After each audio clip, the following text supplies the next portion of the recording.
What's going on, guys? Alex here again, and today we're going to be leveling out at least just my rear for now so that it matches the front.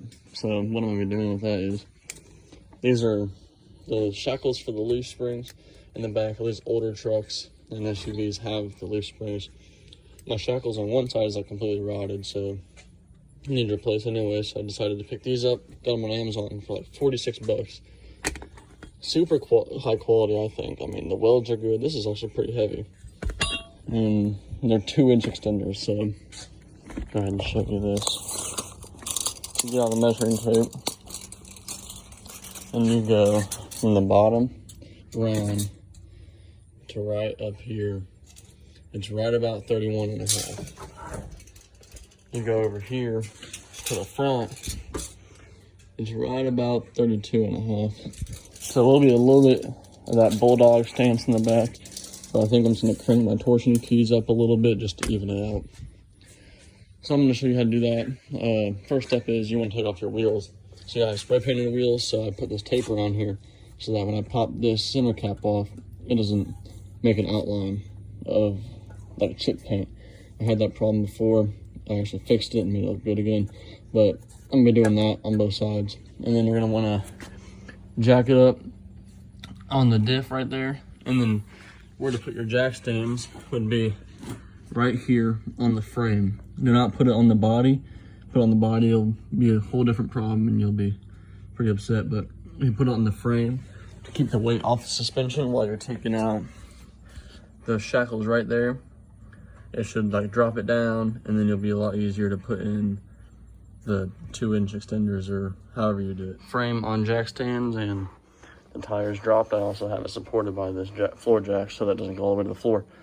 First thing you need to do is get off this bolt right here and the one up here, and then also bolts in the back if you guys can see those.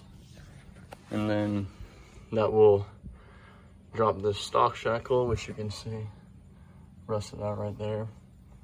And then it will let you install them. See, I finally got out that rusted piece of crap shackle, and I got the new one in. I also got new hardware because the other hardware was junk, and I got zinc because that's just what I thought would look good and it'd be the best. But I still have the other side to do, so I'm gonna go ahead and do the other side. Then I'll show you guys how to put it in and like what load to put it at and all that blah blah. So be back with you when I get the other side. So I kind of skipped ahead and didn't let you guys know, but I went ahead and put these on. Yeah, so I'll go ahead and explain to you what I did. So I wouldn't suggest it because it's pretty like not safe, but what I did is I would sit here and I'd put this jack, the spare tire jack, hope you have it. If you don't, you should probably get one. Put it right here, pushing up against the frame to push this down while this was on the ground. That was on the ground, and I had those two jack stands on the hitch holding it, the frame up, or like the body up, while the suspension hung, and I had this pushing it down further so I could slip in the nuts and the bolts right there, because that's a pretty big gap from stock. And then once I got those in, I tightened them. I put Loctite. I really suggest putting Loctite, because if you don't, I mean, it could come out eventually. But I went ahead and put Loctite on them. I torqued them. I don't know what to, because I don't have a torque bar, but they're in there pretty snug. I don't think they're gonna come off.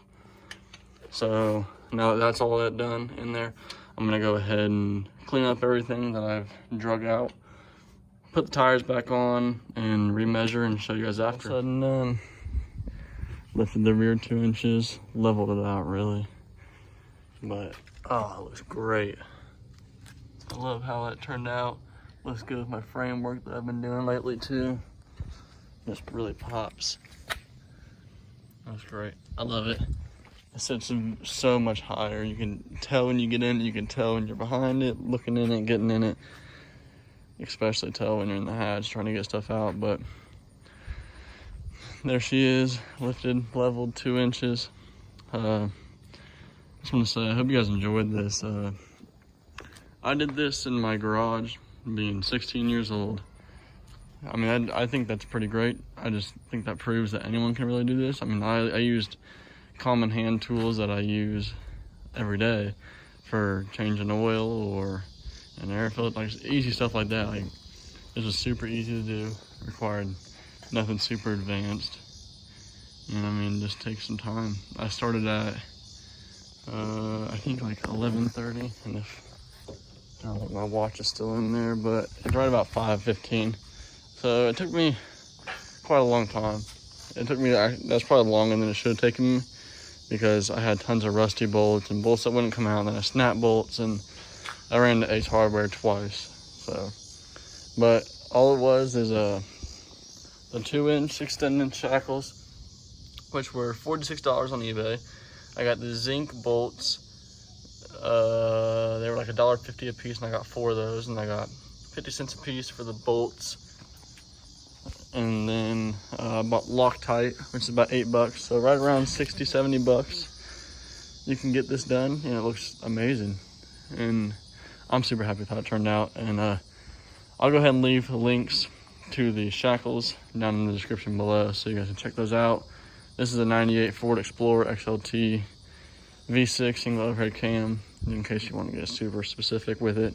I'm pretty sure it's the same throughout 95 to like 01. Use the same type of shackles, and if you have anything other than that, well, I'm sure there's another YouTube video you can find of that. But hope you guys enjoyed. If you guys did, make sure you hit that like button, subscribe, and see you later.